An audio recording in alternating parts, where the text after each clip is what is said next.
2007년 12월에 서해안 태안반도에 유조선과 예인선이 충돌을 했습니다. 예인선은 다른 배를 이렇게 이끌어가는 그러한 배죠. 유조선은 기름을 가득 실은 배입니다. 두 배가 충돌해서 그 유조선에 있던 기름 15,000톤,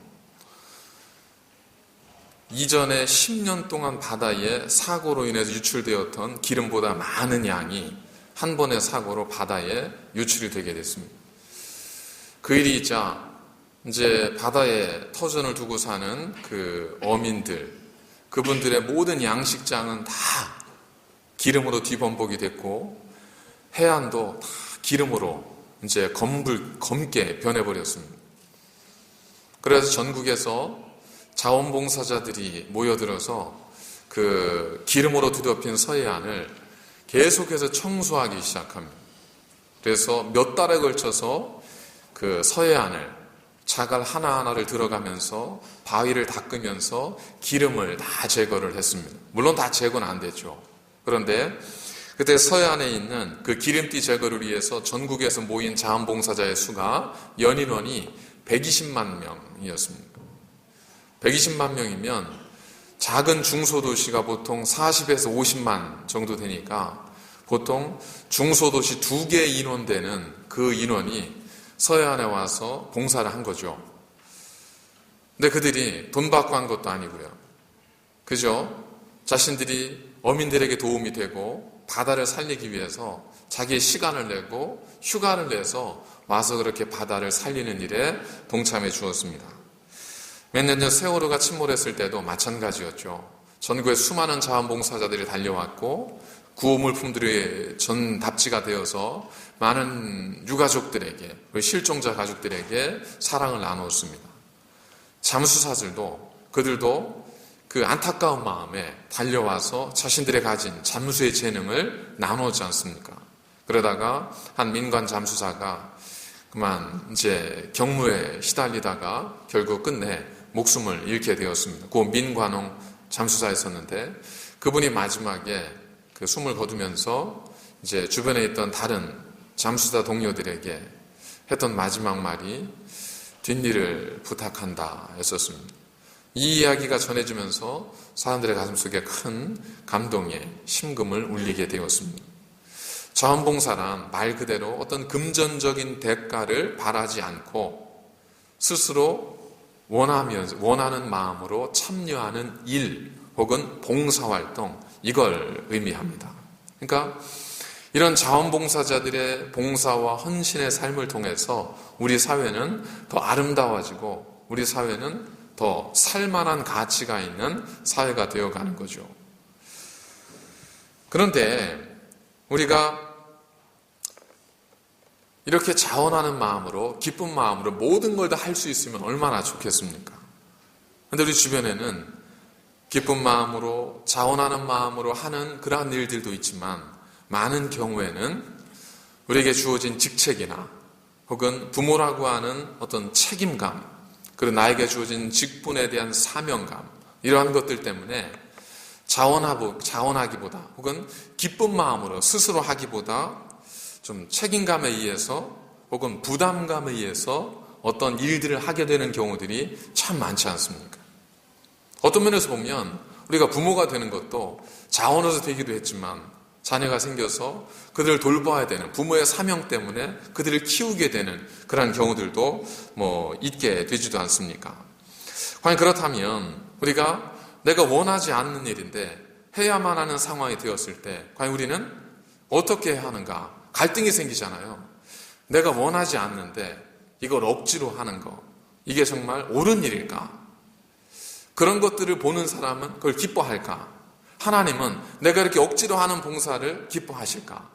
이런 갈등과 의문이 들 수 있지 않겠습니까? 뭘 하나 시켰는데 그걸 좀 일을 하기 위해서 열심히 하기보다 그냥 마지못해서 억지로 하는 모습이 보이면 쫓아가서 뺏어서 우리가 해버리잖아요. 그런 게 우리 마음인데 하나님도 우리가 그런 마음으로 봉사를 하면 우리가 그런 마음으로 우리가 직장 생활을 한다든지 하게 되면 그 일에 관한 기뻐하실까? 그러면 차라리 안 하는 것이 낫지 않을까 하는 생각이 들 때도 있지 않습니까? 그럼 어떻게 해야 되겠는가?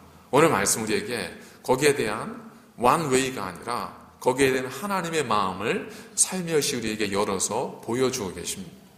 오늘 보면 구레네 사람 시몬이 등장합니다. 구레네 사람이라는 구레네라고 하는 지역인데 그 지역은 이집트, 이제 유대가 여기 있죠. 지중해가 있고 유대, 이집트에서 더 서쪽으로 있는 아프리카 쪽에 있는 한 지역입니다. 그러니까 거기에 있던 시몬이라는 사람이 유월절을 맞아서 유대 예루살렘까지 올라온 거예요. 뭐하러 왔을까요? 유월절을 지키기 위해서 왔죠.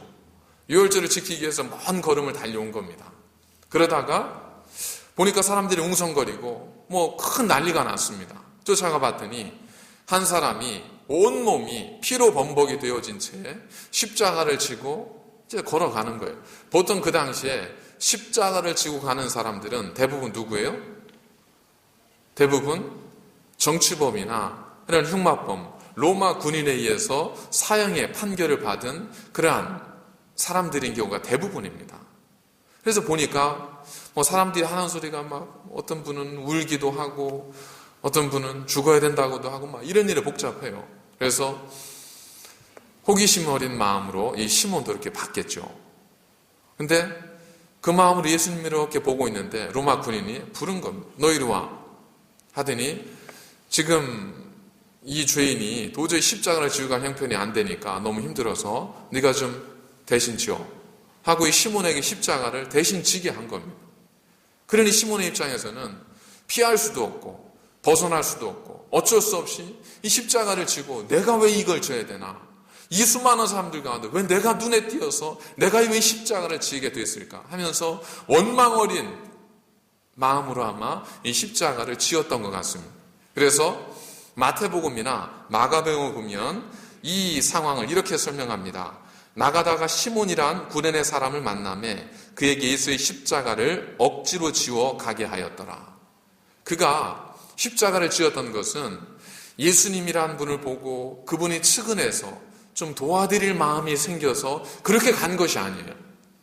예수님인지 몰랐는데 한 죄인이 저렇게 고통스러워하니까 그래도 내가 도와줘야 되겠다 하는 마음으로 의로움으로 찾아가서 도와준 것도 아니에요. 그냥 끌려가서 어쩔 수 없이 십자가를 지고 걸어간 거예요. 그 루마니아의 작가였던 콘스탄틴 게오르기라고 하는 한국 찬가라고 하는 책을 지은 루마니아의 작가가 있습니다. 이 게오르기가 그 유명세를 타게 된 작품이 있는데 그게 25시라고 하는 소설입니다. 이 25시는 모르츠라고 하는 주인공을 통해서 펼쳐진 이 절망적 사회에 대해서 이제 소설을 통해서 풍자하고 있는데 25시는 말 그대로 이 게오르기의 말을 인용을 하면 25시는 모든 구원이 끝나버린 시간이라는 뜻이다. 최후의 시간에서 이미 1시간이나 더 지나버린 절망의 시간. 지금 우리 사회가 처한 바로 이 시간이 25시다. 이렇게 이야기를 했습니다. 이 소설에서 그 주인공 모리츠는 루마니아 사람이었었는데 어떤 헌병에 의해서 유대인으로 잘못 기록이 표시가 돼요.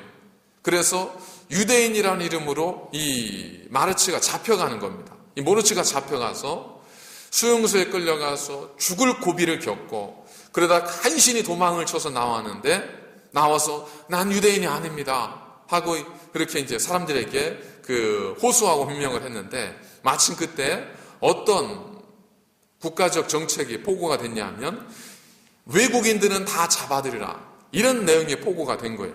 그래서 외국인이었던 이 모르츠가 또 잡혀서 감옥에 들어가는 겁니다. 그러면서 되어지는 이 모든 일들이 엎친 데 덮친 격으로 도망치면 이 일로 잡히고 풀려나면 저 일로 잡히고 이러면서 도저히 삶에 절망에서 벗어날 수 없는 절망 속의 절망의 상황으로 계속 이어져 가는 겁니다. 이것을 이 작가 게오르기는 25시라 절망에서 더 지나간 시간 그렇게 표현하고 있는 겁니다. 어떤 면에서 보면 이 시몬의 예수님의 십자가를 지고 걸어가야 했던 그 시간은 25시와 같습니다. 그에게는 로마 군인의 권위에 의해서 피할 수 없는 시간입니다. 그는 의미도 없이 아무 이유도 모른 채 끌려왔어요. 그리고 예수님이 졌던 십자가, 무거운 십자가를 지고 지금 걸어가고 있는 겁니다. 얼마나 원망스럽겠습니까? 내가 도대체 이게 무슨 일이야? 내가 구경 잘못 왔다가 내가 이게 뭔 일이야? 하면서 굉장히 마음에 억울한 마음이 가득했지 않았겠습니까? 그런데 이 시몬이라는 이름이 그렇게 예수님의 십자가를 억지로 지고 난 이 본문에서 한 번 등장하지만 성경에는 사라져요. 그 이름은 사라지는데 그 이름을 기억하게 만드는 또 다른 성경의 구절이 등장을 하게 됩니다. 로마서 16장 13절에 보면 거기에 그 사도 바울이 로마 교회에 보낸 그 편지에서 이런 말을 합니다. 주 안에서 택하심을 입은 루포와 그의 어머니에게 문안하라. 그의 어머니는 곧 내 어머니다. 루포와 그의 어머니에게 문안하라. 그의 어머니는 내 어머니다. 이 편지는 사도 바울이 고린도 교회에 있는 로마 교회에 있는 교인들에게 보냈거든요. 그러니까 그 교회 교인에게 편지를 보내면서 마지막 16장에 자기가 감사를 표하고 당신들이 좀 감사를 표해달라라고 인사를 할 정도로 그 이름을 쭉 나열을 했는데, 그렇다면 그 인물들은 대부분 고린도 교회의 로마 교회 분들과 관련이 있다든지 아니면 이 사도 바울에게서 굉장히 중요한 인물, 감사를 표현해야 되는 그런 인물들임에 틀림이 없지 않습니까? 여기서 루포와 그의 어머니가 누구냐면 마가복음으로 가서 마가복음 15장 21절에 보면 이렇게 기록합니다. 마침 알렉산더와 루포의 아버지인 구레네 사람 시몬이, 그러니까 루포와 그의 아내는 누구냐면 바로 구레네 사람 시몬의 아들과 그 아내. 시몬이란 사람은 억지로 예수님의 십자가를 짊어지고 그걸로 그 인생은 그 어떤 활동 끝이 났어요. 그런데 한참을 지나서 로마서에 가서 사도 바울이라고 하는 예수 그리스도의 사도를 통해서 다시 한번 그 가정이 드러나게 되는데, 어떻게 드러나게 되냐면 너희는 루포와 그리고 그 어머니에게 문안하라. 그 어머니는 내 어머니와 같은 분이다. 이걸 볼 때 어떻게 추정할 수 있습니까? 시몬은 유대인이었습니다. 그래서 유월절을 지내러 왔죠. 근데 와서 유월절을 지내다가 뜻하지 않게 예수님의 십자가를 목격하게 되고 거기에서 로마 군인에 의해서 너 이거 지어 해서 강제로 십자가를 칩니다. 그리고 예수님과 눈이 마주치죠. 저 사람이 누구냐? 사람들에게 물어보니까 자기가 자칭 메시아라고 하는 사람이에요. 그래서 그런 사람인가 보다 하는데 그분이 죽고 나서 3일 만에 부활하셨다는 소식이 막 전해지기 시작하는 거예요. 도대체 이분이 누구냐? 그래서 아마도 알아보고 수소문을 해봤겠죠. 그러다가 이분이 하나님의 아들 예수 그리스도라고 하는 것을 그가 믿고 예수님을 영접합니다. 왜냐하면 당시에는 아버지나 남편의 종교가 모든 가족의 종교잖아요. 그런데 내 형제 루포와 그리고 그의 어머니라고 사도 바울이 표현했다는 것은 그들이 그리스도인이었다는 겁니다. 결국 이 시몬이 예수님의 십자가를 지고 난 후에 그리스도인이 되었고 그의 믿음을 따라 그 아들과 그 아내, 가족들이 그리스도인이 되었다는 겁니다. 그는 억지로 십자가를 지은 25시의 절망적 상황에 빠진 것뿐이었습니다. 그리고 그 이름은 사라졌어요. 그런데 하나님께서는 그를 그냥 잊지 아니하시고 그 가족을 통해서 다시 그 이름을 높이십니다. 여러분, 누군가에게 소개할 때 이분이 우리 교회 권사님, 집사님, 우리 교회 아무개이십니다. 이분은 제 어머니와 같은 분입니다. 이분은 제 친동생과 같은 분입니다. 이분은 제 아버님과 같은 분입니다. 라고 소개할 정도면 그 관계는 대단히 친밀한 관계일 거 아니에요. 사도 바울이 그렇게 소개할 정도로 루포와 그의 어머니였던 이 시몬의 아내는 그리스도의 신앙에 있어서 열정적으로 사도 바울을 돕고 헌신했던 인물이었다는 겁니다. 그렇게 될 수 있었던 데는 그 출발점이 어디예요? 바로 시몬의 25시입니다.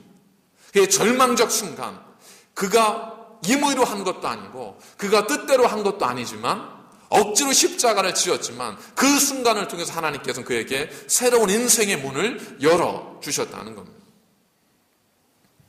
하나님께서는 자원하는 마음을 기뻐하십니다.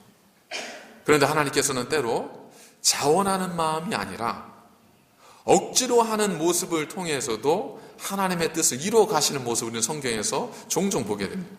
요나를 보십시오. 요나 하나님께서 뭐라고 했죠? 너 니느웨에 가서 그들에게 회개를 선포하라. 니느웨는 어떤 곳이었냐면 아수르의 수도입니다. 아수르는 유대인들에게는 원수의 나라예요. 결국 북왕국 이스라엘이 721년에 아수르에 의해서 멸망을 당하지 않습니까? 그 정도로 아수르와 유대는 이 원수지간인 나라입니다.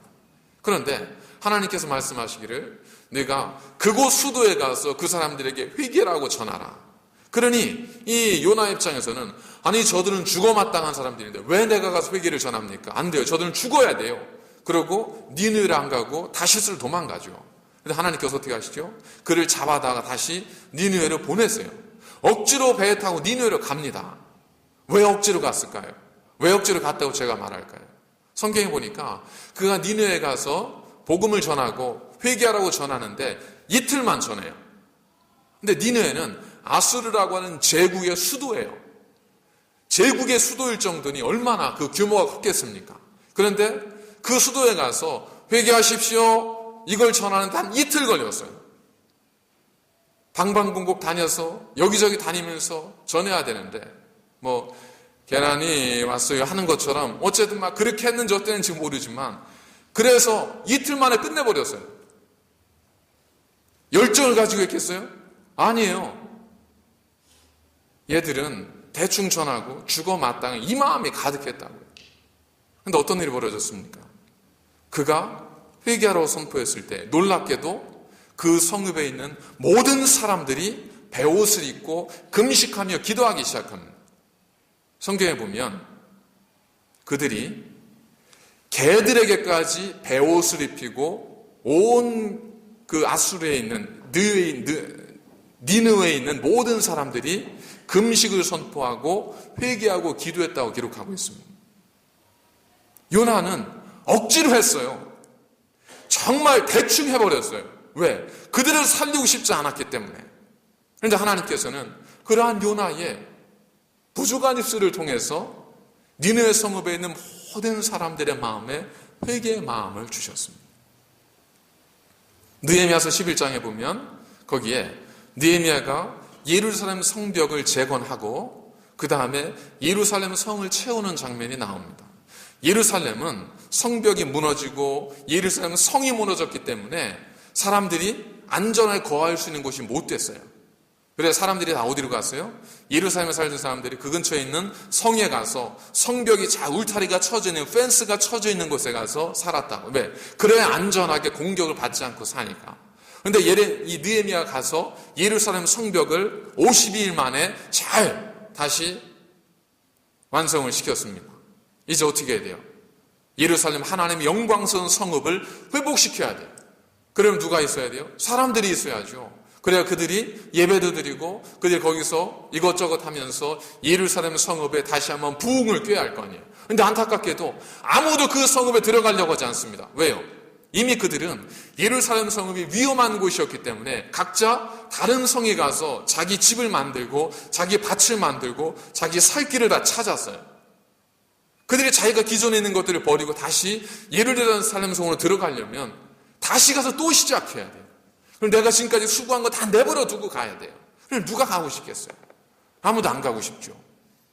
그러자 느헤미야가 이 11장에 세 가지 방법으로 사람들을 채웁니다. 첫 번째는 뭐냐면 그와 함께 지도자들은 다 들어와라. 그럼 지도자 역할이 뭔지 아세요? 지도자 역할은 아무도 가지 않으려고 할 때에 하나님 말씀에 힘입어 담대하게 먼저 가는 자가 지도자입니다. 지도자는 하나님의 주신 책임을 기쁨으로 일정 부분 감당하는 사람들이 지도자예요.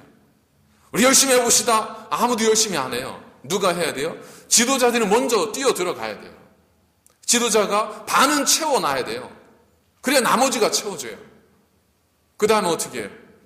남은 유대인들 가운데 제비를 뽑아라. 그래서 10분의 1을 뽑아서 그들은 강제로 들어와라. 이렇게 명령을 내립니다. 유대인들이 제비를 뽑아서 그들 가운데 10분의 1을 뽑힌 사람들을 강제로 성으로 예루살렘 성으로 이주를 시킵니다.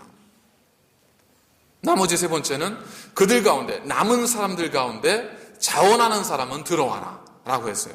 들어왔겠어요? 아마 거의 안 들어왔을 거예요. 결국 그 성읍은 누구로 가득 찬 거예요? 하나님 명령에 의해서 지도자는 다 와 라고 했던 사람과 제비 뽑기로 해서 뽑혔던 10%의 사람들이 그 예루살렘 성읍에 자리를 잡게 됩니다.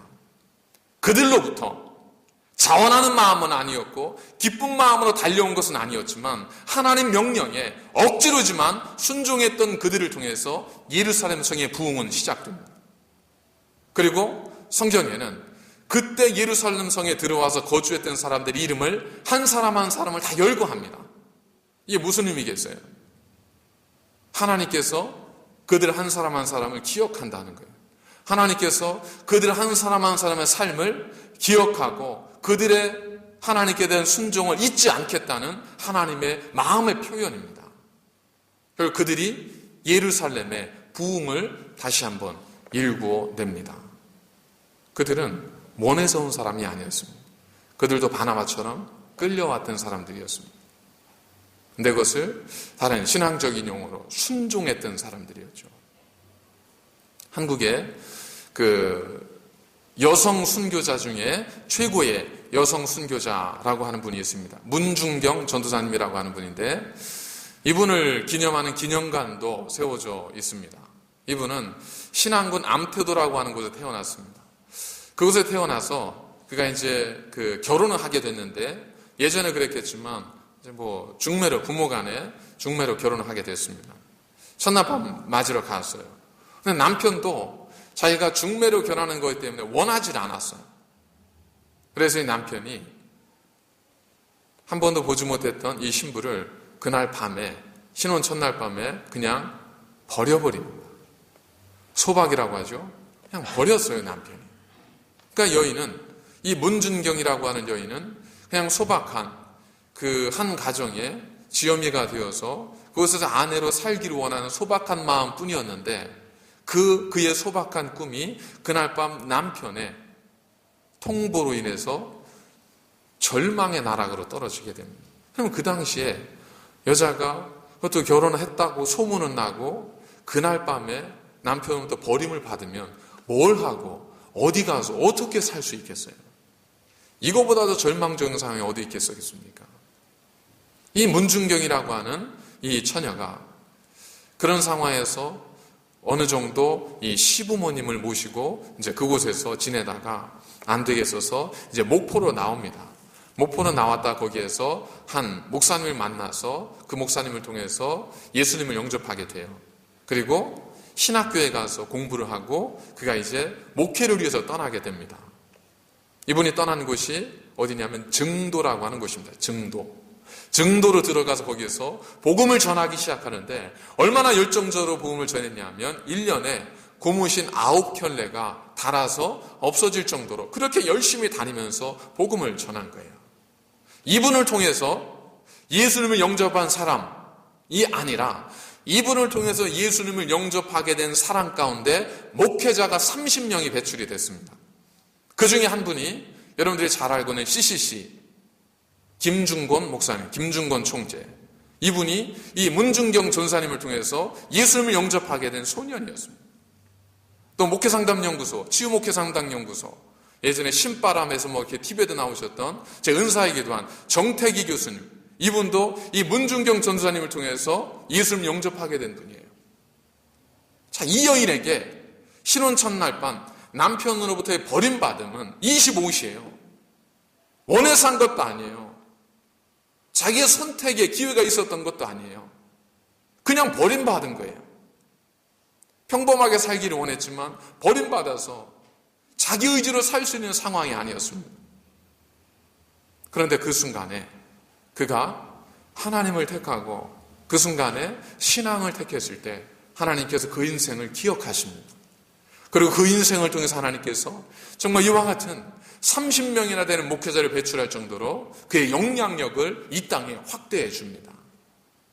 그래서 그저 박복했던 한 여인으로 기록될 수밖에 없었던 한 여인의 인생이 지금은 그를 기념하는 기념관과 기념비가 세워질 정도로 그 이름을 하나님께서 존귀하게 여겨주셨다는 겁니다.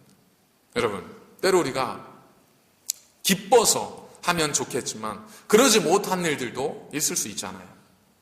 기쁜 마음으로 무엇이든 하면 좋겠지만 마지못해서 직장도 나갈 수도 있고 마지못해서 내가 도와줄 수도 있고 마지못해서 봉사할 수도 있다고요. 그런데 오늘 성경이 우리에게 보여주는 것은 뭐냐면 너희들이 설령 기쁜 마음으로 자원하는 마음으로 하나님은 그것을 원하시만 그렇게 하지 못한다 할지라도 너희들이 억지로라도 하나님의 말씀과 그 뜻을 위해 순종하면 하나님께서 그 이름을 기억하시겠다는 겁니다. 왜 그럴까요? 우리가 하나님의 마음을 이해할 필요가 있지 않습니까? 자, 하나님 보시기에 지금 한 사람이 물에 빠져 있어요. 저를 건져야 되겠는데 보니까 저쪽에 보트를 가진 사람이 하나가 있어요. 그래서 이야기합니다. 야, 저기 사람 하나 빠졌으니까 빨리 가서 좀 건져줘라. 그랬더니 보트를 가진 사람이 이야기를 제가 오늘은 기분이 배 띄울 기분이 아닙니다. 제가 오늘은 도저히 하나님 마음은 알겠지만 그럴 준비가 마음의 준비가 되어 있지 않습니다. 오늘은 안 되겠습니다. 내일 하면 안 될까요? 얼마든 그럴 수 있잖아요. 다른 일이 있어서 안 되겠는데 우리 그럴 수 있다고요. 그런데 하나님 마음 뭐예요? 저 사람이 죽게 되었는데 저에게 내일이 없는데 네가 가서 구해야 되겠는데 네가 한 감 어떻게 하냐? 가라! 이게 뭐예요? 하나님께서 억지로 그에게 명령을 내리시는 거예요. 자, 그가 원치 않았어요. 근데 갔어요. 억지로 갔어요. 가서 그를 배에 태웠어요. 그를 살렸어요. 그가 원하는 일은 아니었지만 그 일로 인해서 무슨 일이 벌어졌어요? 죽어가는 한 생명이 생명을 얻습니다. 이 정도면 하나님께서는 억지로라도 때로는 우리에게 하나님 명령을 감당토록 하시지 않겠습니까? 만일 그 일이 이런 일이라면 하나님께서 우리에게 억지로라도 네가 좀 줘! 라고 말씀하실 수 있지 않겠습니까? 그때 다른 것이 있습니다. 우리가 기쁨으로 하면 자원하는 마음으로 하면 스스로 하면 그 일의 차이와 내가 억지로 했을 때의 차이 뭐가 있을까? 결과에서는 다른 게 없어요. 내가 자원하는 마음으로 제가 달려가겠습니다 하고 쫓아가 사람을 구하든 억지로 끌려가 사람을 구하든 한 생명이 살아나는 건 똑같아요. 그런데 뭐만 차이가 있어요? 내 마음에 기쁨이 없는 거예요. 내 마음에 만족이 없는 거예요. 자, 똑같은 일을 하면서 똑같은 하나님의 영광을 돌리면서 어떤 이는 그렇게 기쁨도 없이 그렇게 감사함도 없이 할 수도 있습니다. 어떤 이는 내가 정말 불편하고 힘들긴 하지만 정말 그 생명을 살리는 일이고 사람을 살리는 일이라면 제가 달려가겠습니다. 기쁜 마음으로 할 수도 있어요. 선택은 우리의 몫입니다. 그러면 우리는 모든 걸 다 시키면 이제 목사님이 하나님의 뜻이라고 하면 다 시키겠구나. 그럼 억지로라도 이제 다 해야 되겠구나. 그게 아니죠. 억지로라도 다 하십시오. 이게 아니라 하나님께서 왜 우리에게 억지로라도 시킬 수밖에 없는가 하는 그 하나님 마음을 우리가 좀 이해할 필요가 있다는 겁니다. 그리고 하나님께서는 그런 하나님 명령에 순종하는 사람을 반드시 기억하시고 그 인생을 하나님께 기억되는 인생으로 세워주신다는 겁니다. 내일부터 선교를 떠납니다. 9명이 저기에서 떠나요. 처음에는 2명 갔습니다. 그 이듬해 4명 갔어요. 올해 9명 가요. 근데 단짜리는 넘어서죠. 내년 되면 얼마나 갈지 모르겠습니다. 그 9명 중에 기도하고 준비하고 가는 분들도 있을 거예요. 근데 어떤 분은 내가 교회를 가지 말아야 될 5가지 이유가 있지만 가야 할 1가지 이유, 내가 목사라는 것 때문에 교회를 가는 어떤 분처럼 내가 정말 갈 수밖에 없는 이 부담감과 책임감으로 가실 수도 있습니다. 또 어떤 분은 그런 건지도 모르고 발리 간다기에 쫓아갔는데 알고 보니까 발리는 들리는 데고 나머지는 저쪽 발리에 3시간 비행기 타고 갔다가 3시간을 더 차 타고 가는 오지에 이럴 줄 알았으면 내가 안 왔는데 하고 가신 분도 있을 거예요.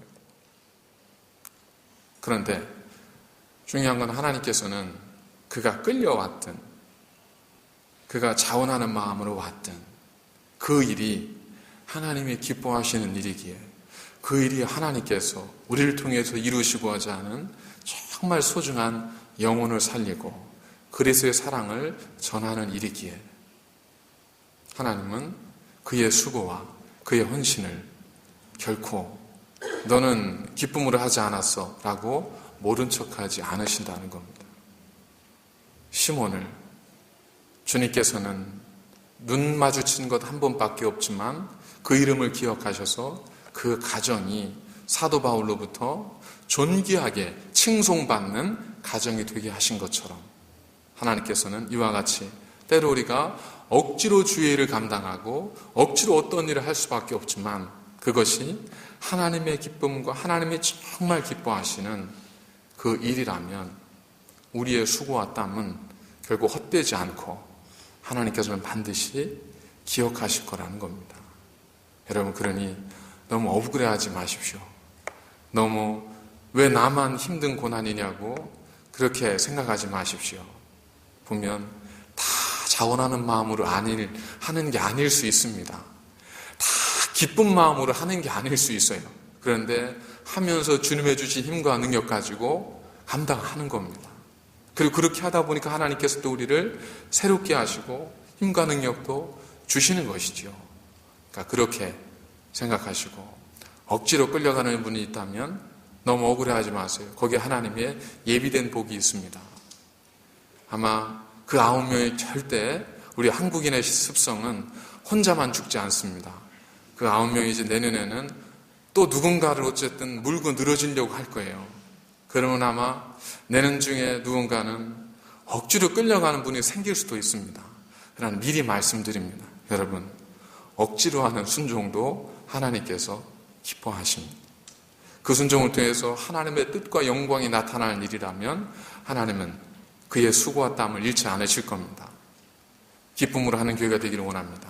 그러나 억지로라도 주님이 기뻐하신 일에 순종할 수 있는 그러한 겸손한 마음이 있는 새날교회가 되기를 주의 이름으로 간절히 축원을 드립니다.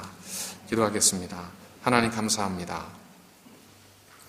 저희들이 행했던 모든 일들이 기쁨으로 행한 것만은 아니었습니다. 그러나 하나님께서는 기뻐하는 자의 수고도 억지로이지만 순종하는 자의 수고를 기억하심을 믿사오니 저희들이 순종할 마음을 허락하여 주시고 또한 기쁨으로 감당할 수 있는 마음도 우리에게 허락하여 주셔서 주님의 거룩한 일, 하나님 주신 이 땅에서 모든 일들을 감사함 속에 감당할 수 있도록 인도하여 주옵소서. 예수님의 이름으로 기도드립니다. 아멘.